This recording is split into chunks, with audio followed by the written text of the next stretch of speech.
Fala pessoal, Professor Lucas aqui para mais um vídeo e neste vídeo eu vou falar sobre uma curiosidade histórica muito interessante. Eu vou falar do povo egípcio. Os egípcios foram um povo que na antiguidade representava o que tinha de mais avançado em termos de civilização, principalmente pela sua cultura, também pelo desenvolvimento da ciência, da matemática, também da astronomia e também pela sua organização hierárquica em forma de poder político, em forma de poder econômico e principalmente pelos mistérios e também pelas grandes construções como as pirâmides do Egito. Então, antes desse vídeo começar, deixe o seu like e se inscreva aqui no canal, viu? Então, bora pro vídeo. Há mais de 4.000 anos antes de Cristo, a dominação das técnicas agrícolas permitiu o surgimento de várias civilizações ao redor do mundo. E uma dessas civilizações foi a civilização egípcia. Os egípcios deixaram um legado enorme no tocante à produção agrícola, também na área arquitetônica com relação à construção das pirâmides e também no desenvolvimento da matemática, da medicina e de outras áreas importantes para a ciência. A civilização egípcia se desenvolveu no extremo nordeste da África, em uma região de características desérticas. O rio Nilo foi a fonte de água doce usada pelos egípcios para matar a sede, irrigar as plantações, dar água aos animais, fazer comida e outros afazeres domésticos. O rio Nilo foi o ponto principal para a decisão de estabilização de uma sociedade às margens daquele rio. E foi ali que os egípcios começaram a viver, começaram a plantar, começaram a formar ali um povoado que cresceu e virou, por consequência, o Império Egípcio. O ciclo das águas nesta região promovia o regular transbordamento do rio, que durante a seca deixava um rico material organizado na superfície de suas terras, chamado de humus. Então, quando o rio Nilo enchia, o rio deixava nas terras às suas margens uma substância bem fértil, que era a mistura de restos de plantas que caíam no rio, animais mortos e também de matéria orgânica oriundo do fundo do rio. Então, quando o rio transbordava, em virtude das chuvas, as águas do rio subiam de volume e inundavam as terras à margem do rio.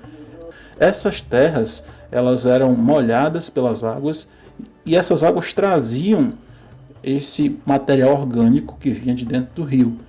Quando o rio voltava ao seu volume normal, ou seja, baixava o seu volume, aí essas terras ficavam cheias desse material que fertilizava a própria terra. E essa terra se tornava fértil e propícia para se plantar. Então, os egípcios plantavam diversos tipos de cereais, como por exemplo o trigo, que é usado para fazer pão e também bolos, entre outros tipos de alimentos. Os egípcios plantavam de diferentes tipos de plantas, todas elas plantas frutíferas, alimentícias, que dava para alimentar e, consequentemente, também vender, porque existia um comércio também em torno da colheita da agricultura. Então, percebendo essa alteração, essa fertilidade, essa abundância de terras férteis à margem do rio Nilo, os egípcios tiveram a capacidade de desenvolver uma civilização próspera que se ampliou graças às fartas colheitas realizadas.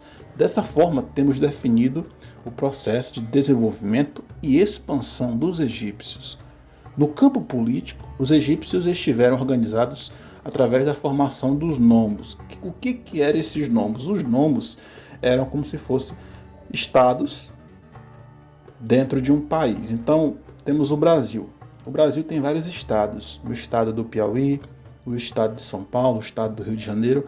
E lá no Egito, nós tínhamos os nomos, que eram porções de terras que eram governadas por monarcas ou administradas por um monarca. O monarca era uma autoridade que detinha o poder político, o poder também de criar leis e o poder militar. Então ele governava o nomo. Então cada nomo tinha um monarca administrando. Tempos mais tarde, esses vários nomos estavam centralizados sob o poderio de um imperador. No ano de 3200 a.C., Menés, o governante do Alto Egito, promoveu a subordinação de 42 nomos, dando início ao Império Egípcio. A sociedade egípcia era organizada por meio de critérios religiosos e econômicos. O faraó ocupava o topo desta hierarquia na condição de chefe do Estado e encarnação viva do deus Horus. Logo abaixo, os nobres e escribas ocupavam uma posição intermediária, realizando importantes tarefas que mantinham o funcionamento do Estado. A base desta sociedade ainda contava com os soldados, que eram sustentados pelo governo e garantiam a hegemonia do poder faraônico através das armas.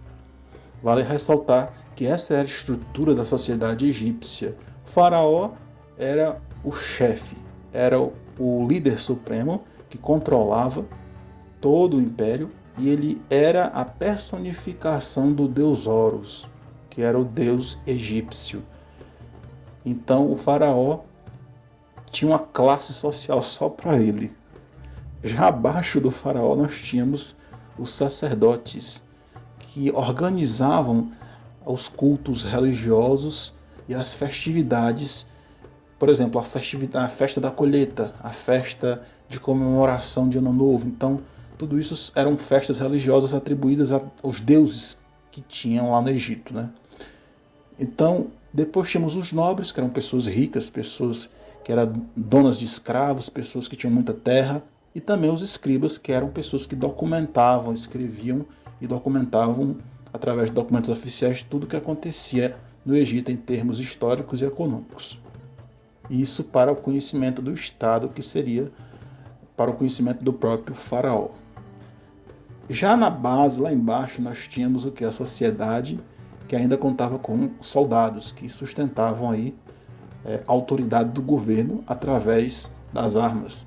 Logo abaixo do soldado nós temos por último os camponeses e artesãos, que trabalhavam nas colheitas e na organização das obras públicas necessárias ao desenvolvimento agrícola e comercial. Então tínhamos a base dos trabalhadores, que era a parte aí dos camponeses e artesãos. Camponeses é quem morava no campo, e os artesãos eram aqueles que fabricavam tecido, fabricavam aí outros equipamentos, né? Por exemplo, pilões, moedores de temperos. Então tudo isso dependia do artesão, né? Então vários tipos de artesãos, cada um com habilidade específica e que trabalhavam também nessa parte. Então por fim havia lá embaixo, na última parte da pirâmide, dessa pirâmide social, claro, é uma pirâmide que representa as camadas da população egípcia, nós tínhamos os escravos, que na verdade eram pessoas que eram de diversas etnias, porque antigamente, quando uma nação perdia uma guerra, os soldados eram feitos de escravos. Aqueles que não eram mortos na batalha, eles eram trazidos para servirem de escravos.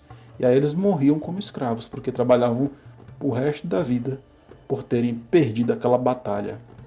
Então, quando uma nação guerreava contra o Egito, que o Egito ganhava, o Egito ia lá, pegava todo o ouro, toda a prata daquela nação, subjugava o povo, os soldados, e os soldados que não morriam na batalha, eles pegavam e escravizavam, né? E escravizavam também o povo. Então, o Egito tinha muitos escravos vindos de diversas origens, né? Muitos eram negros, outros eram de outras nações, então muitos eram soldados também, então tinha gente de vários tipos lá. E, no caso, esses escravos, eles nunca eram livres, nunca. Inclusive, as pirâmides foram construídas graças ao trabalho de muitos escravos que existiam no Egito. Além de conseguir prosperar economicamente pelo rígido controle da produção agrícola, podemos notar que os egípcios também produziram conhecimento em vários campos. Por exemplo, a arquitetura, e vale ressaltar as pirâmides, que são uma obra de arquitetura muito interessante. Além de serem bonitas, são misteriosas, porque ainda hoje ninguém sabe ao certo como eles conseguiram construir aquelas pirâmides com blocos de pedras gigantes. Como eles conseguiram transportar esses blocos até lá, até o deserto, e construírem aquilo.